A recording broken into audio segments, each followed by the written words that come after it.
مسلمانوں، جب تم لوگ تبوک سے واپس ان منافقوں کے پاس جاؤ گے تو یہ تمہارے سامنے طرح طرح کے عذر پیش کریں گے۔ اے پیغمبر، ان سے کہہ دینا کہ تم عذر پیش نہ کرو، ہم ہرگز تمہاری بات کا یقین نہیں کریں گے۔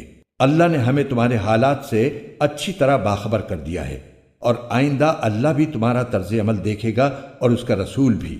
پھر تمہیں لوٹا کر اس ذات کے سامنے پیش کیا جائے گا جس کو چھپی اور کھلی تمام باتوں کا پورا علم ہے۔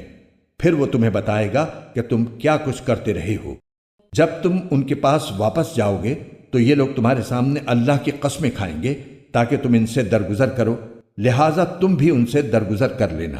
یقین جانو یہ سراپا گندگی ہے، اور جو کمائی یہ کرتے رہے ہیں اس کی وجہ سے ان کا ٹھکانہ جہنم ہے۔ یہ تمہارے سامنے اس لیے قسمیں کھائیں گے تاکہ تم ان سے راضی ہو جاؤ، حالانکہ اگر تم ان سے راضی ہو بھی گئے تو اللہ تو ایسے نافرمان لوگوں سے راضی نہیں ہوتا۔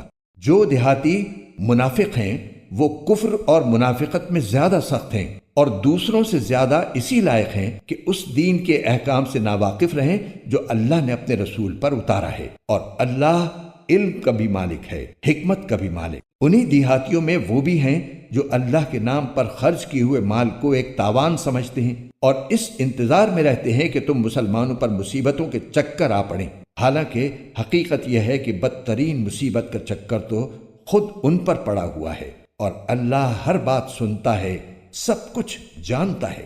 اور انہی دیہاتیوں میں وہ بھی ہیں جو اللہ اور یوم آخرت پر ایمان رکھتے ہیں، اور جو کچھ اللہ کے نام پر خرچ کرتے ہیں اس کو اللہ کے پاس قرب کے درجے حاصل کرنے اور رسول کی دعائیں لینے کا ذریعہ سمجھتے ہیں۔ ہاں، یہ ان کے لیے یقیناً تقرب کا ذریعہ ہے۔ اللہ ان کو اپنی رحمت میں داخل کرے گا، بے شک اللہ بہت بخشنے والا بڑا مہربان ہے۔